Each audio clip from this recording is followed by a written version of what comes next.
Part 1. A man wants to find out about a language course. Listen to the conversation between the man and the woman and answer the questions. First, you have some time to look at questions 1 to 4.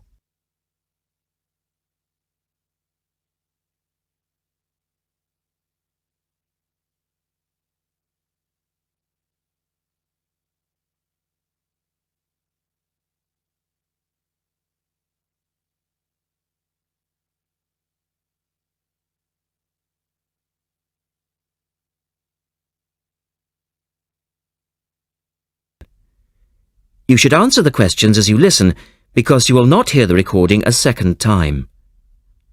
Listen carefully and answer questions 1 to 4. Good morning, University Language Centre. How can I help you? I'm interested in doing a language course. I did Mandarin last year and now I'd like to do Japanese. Can you give me some information about what courses are available at your centre and when they start, that sort of thing? Yes, certainly. Well, we actually offer a number of courses in Japanese at different levels. Are you looking for full-time or part-time? Oh, I couldn't manage full-time as I work every day, but evenings would be fine and certainly preferable to weekends. Well, we don't offer courses at the weekend anyway, but let me run through your options. We have a 12-week intensive course, 3 hours, 3 nights a week. That's our crash course, or an 8-month course, 2 nights a week. I think the crash course would suit me best, as I'll be leaving for Japan in 6 months' time. Are you a beginner? Not a complete beginner, no. Well, we offer the courses at 3 levels. Beginners, lower intermediate and upper intermediate, though we don't always run them all. It depends very much on demand. I'd probably be at the lower intermediate level, as I did some Japanese at school, but that was ages ago. Right. Well, the next Level 2 course begins on Monday the 12th of September. There are still some places on that one. Otherwise, you'd have to wait until January or March. No, I'd prefer the next course. The woman asks the man for some details about himself. Look at questions 5 to 10.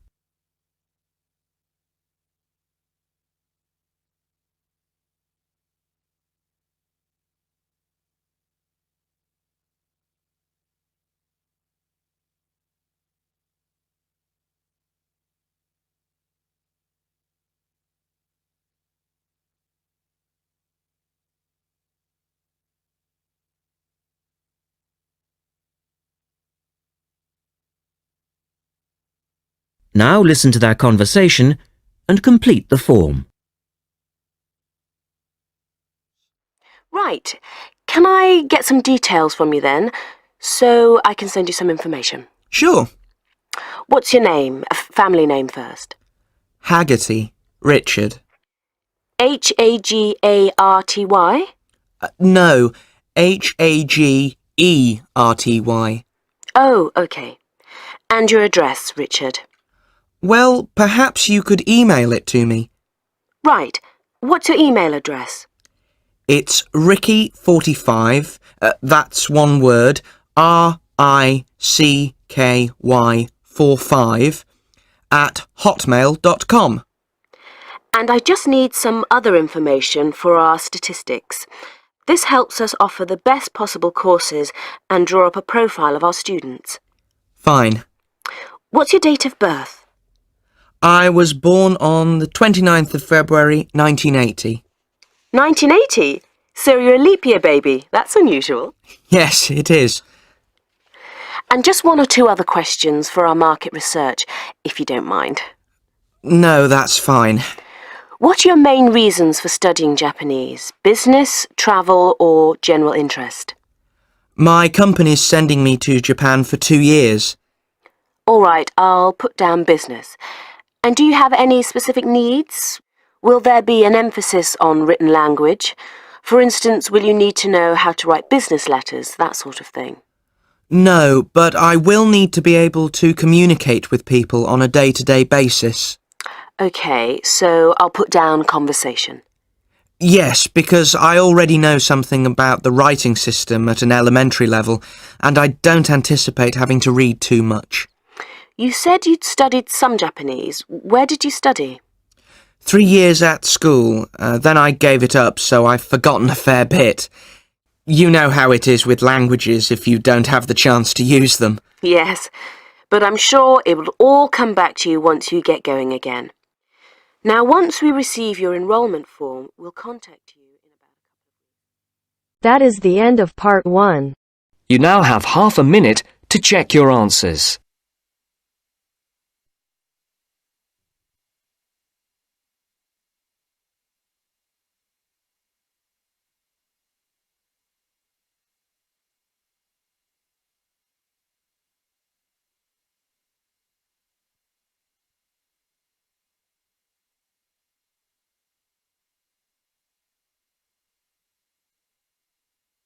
Now turns to part 2.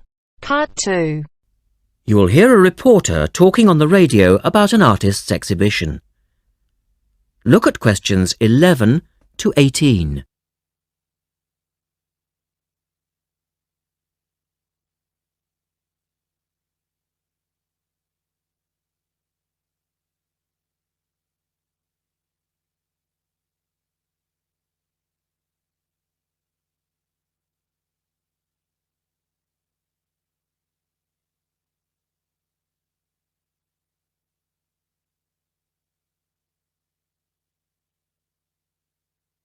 As you listen to the first part of the talk, answer questions 11 to 18.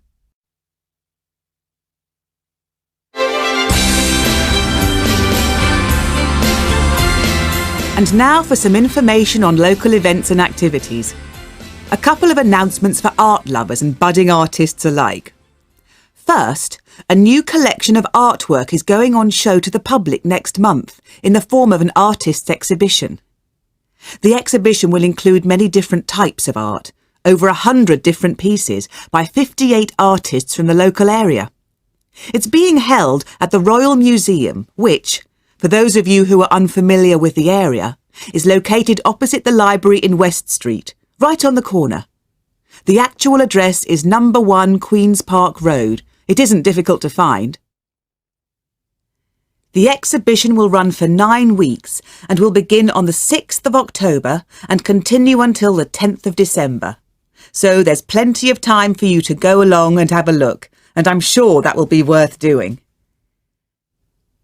What will you see there? Well, amongst the items on display will be some exciting pieces of modern jewellery, furniture, ceramics, metalwork and sculpture. To give you some examples, local artist Kate MAAN will be there to discuss her collection of pots and bowls that she has made to resemble garden vegetables. They're the sort of thing that would brighten up any dining table and range from things like yellow cabbage-shaped bowls to round tomato-shaped teapots. Prize winner Cynthia Corse will also be there to talk about her silver jewellery, all of which she produced using ideas from the rural setting of her country home. Some of her rings are quite extraordinary and have beautiful coloured stones in them. Or, if you prefer sculpture, there's plenty of that too. Take, for example, Susan Cupp's sculpture of 25 pairs of white paper shoes. It sounds easy, but believe me, it looks incredible. All of these items, along with many others, will be on sale throughout the exhibition period. As part of the exhibition, there will be a series of demonstrations called Face to Face, which will take place every Sunday afternoon during the exhibition, and these will provide an opportunity for you to meet the artists. Now look at questions 19 and 20.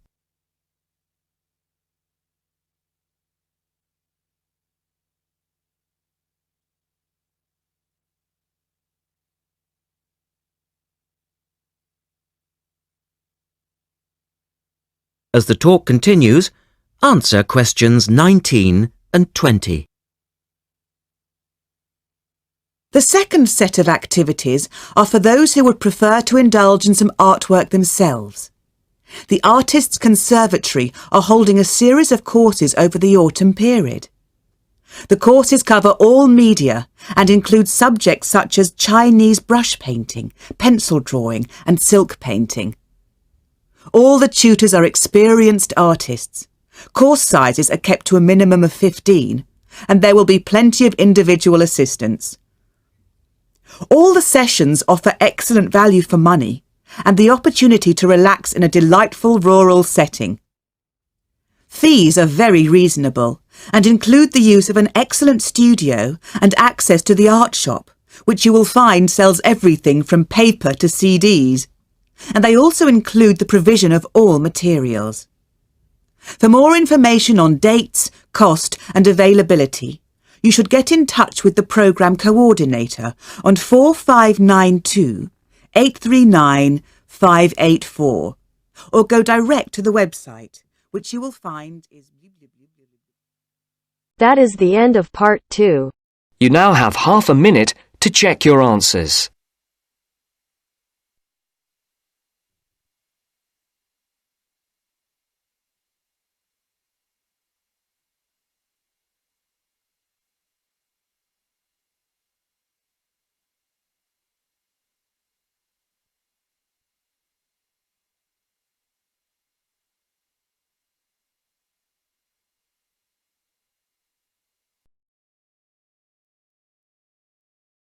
Now turns to part 3. Part 3. You are going to hear a conversation between Anne and Marcia. In the first part of this conversation, they are talking about the commands of training dogs. First, look at questions 21 to 25. Note the examples which have been done for you.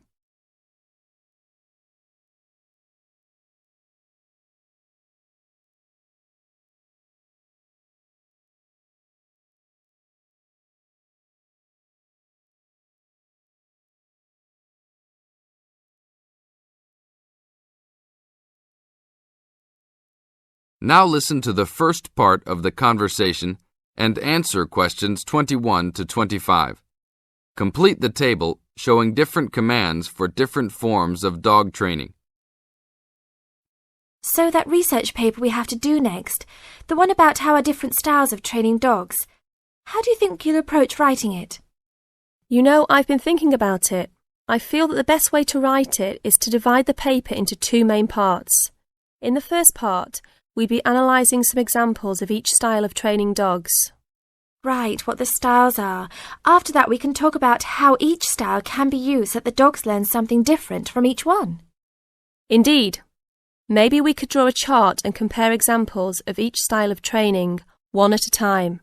So the different kinds of training would be simple obedience training. There you would have things like teaching them to sit, stay in one place and so on. Right. So included in here would be simple audio commands like speak. Yes, basic commands are just spoken words, aren't they?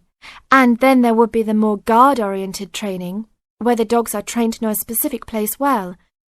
Patrolling and barking are probably the best examples, because most people have seen them in many places, especially in homes. And this would lead us to the attack dog training, which is physical as well as spoken, training the dog to knock someone down, and even biting if they have to. Right, so there's another category as well, sniffing dogs, which make up the searching category. I've read that in the UK, every major airport and government building has these dogs to search for all kinds of dangerous items. In the second part of the conversation, Anne and Marcia talk about all kinds of training and what kind of dogs they are suitable to.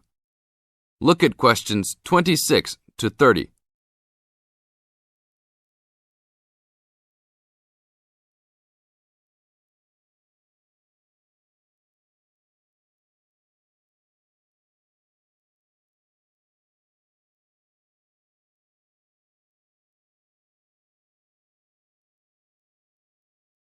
As you listen to the conversation, match A, B, C with the following forms of dog training. One has been done as an example for you. Listen carefully and answer questions 26 to 30. I can believe that. Well, we have a good list to build on. We're finally getting started now, so let's try to figure out when each type of dog training should be used. I guess we can start by trying to figure out the best situation for each type of dog training. What do you mean? What I mean is whether each type of training should be used with different kinds of dogs. We could use basic obedience training, for example, and ask whether it's more useful for a small dog, a medium-sized dog, and so on. In this case, I'd say obedience training is best with small dogs, because they tend to get excited easily, and this will help keep them out of trouble. OK, that makes sense. Then let's look at physical training. Even though some people think it's ideal for every breed of dog, I think it's better suited to the larger kinds. Small dogs usually just aren't smart enough to understand the physical commands, and they can even get hurt from them.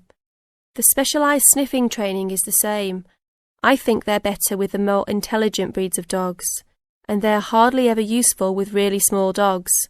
Attack training, however, can be useful for every kind of large dog, as long as the dog is treated well and given a lot of care and attention. All right, and what about guard training? Barking is an ideal way for small dogs to guard a home. I know they aren't big enough to stop a person, but making some noise is often all a dog needs to do. Other kinds of guard training like biting, though, are different. I'd always plan to teach those to a smart dog, give them a chance to use their brains and defend their homes. I'd have to agree. Trainers often just teach large dogs to bark at a person when they think something isn't right. But if they know how to use physical skills in a bad situation, they could save their owner's life someday. Yes, I suppose that different people would have different needs for their pets. Right, and different trainers would recommend different methods for different breeds. That is the end of part 3.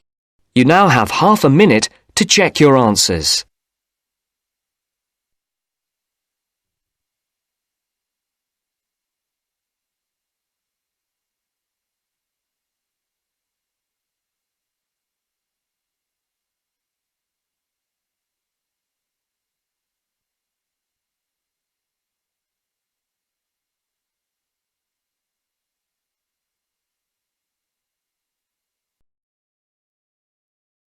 Now turns to part 4. Part 4. You will hear a talk from a member of the Conservation Society talking about green cleaning. First, you have some time to look at questions 31 to 34.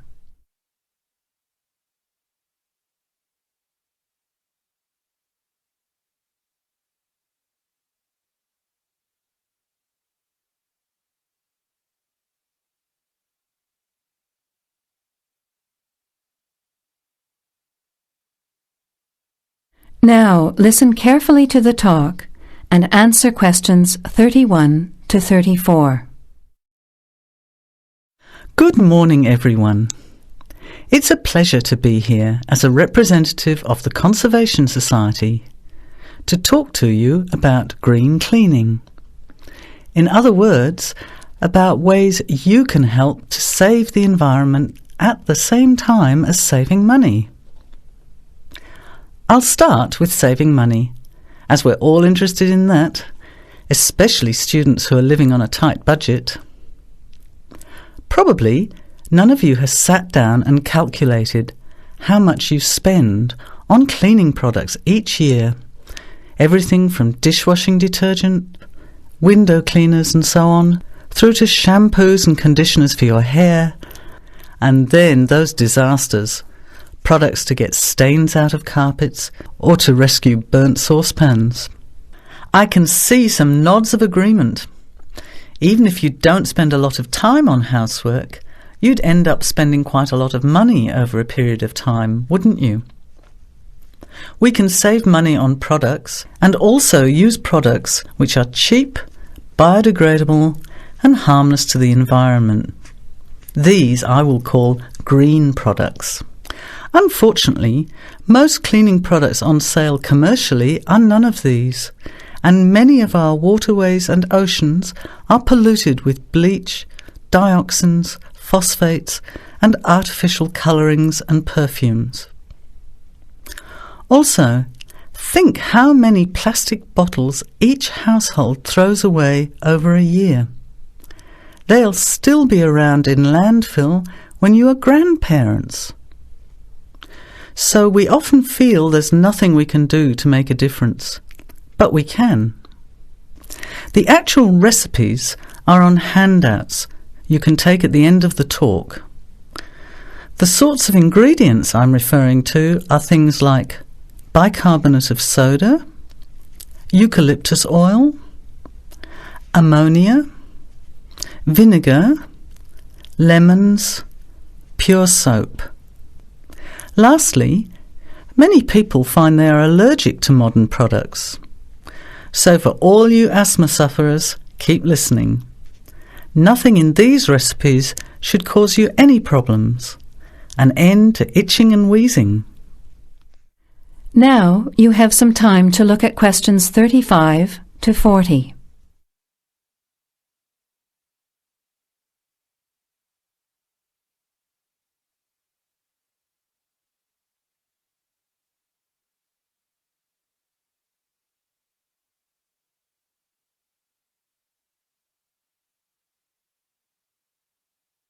Now listen and answer questions 35 to 40. So, let's start with spills and stains. Soda water is wonderful as an immediate stain remover. Mop up the excess spill. Don't rub, but apply soda water immediately. It's great for tea, coffee, wine, beer and milk.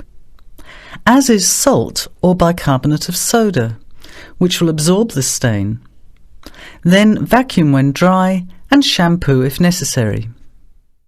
While we're talking about disasters, let's quickly look at some others that can be avoided. Bicarbonate of soda is wonderful for removing smells, especially in the fridge. An open box in the fridge will eliminate smells for up to 3 months. And those terrible burnt saucepans, either sprinkle with our good friend bicarb again and leave it to stand, or cover with vinegar and a layer of cooking salt. Bring it to the boil and simmer for 10 minutes, then wash when cool. Much cheaper than a new saucepan. Then there are heat rings on wooden furniture. Simply rub with a mixture of salt and olive oil, or for scratched furniture, use olive oil and vinegar. Now, let's look at general cleaning. First, the floors. If your floor covering is made of slate, cork or ceramic tiles or lino, it probably only needs a mop or a scrub with vinegar in a bucket of water. Carpets can be shampooed using a combination of pure soap, washing soda, cloudy ammonia and some boiling water.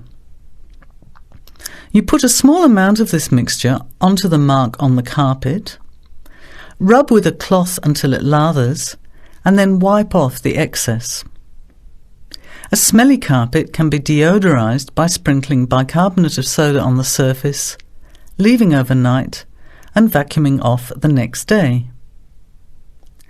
Cleaning in the kitchen, bathroom and toilet is the next section. That is the end of part 4. You now have half a minute to check your answers.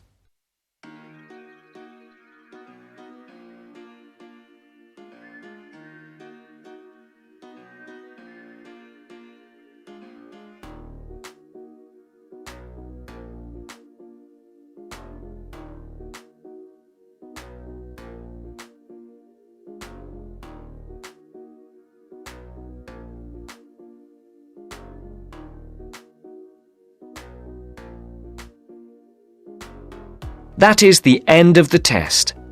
You now have 10 minutes to transfer your answers to your Ielts listening answer sheet.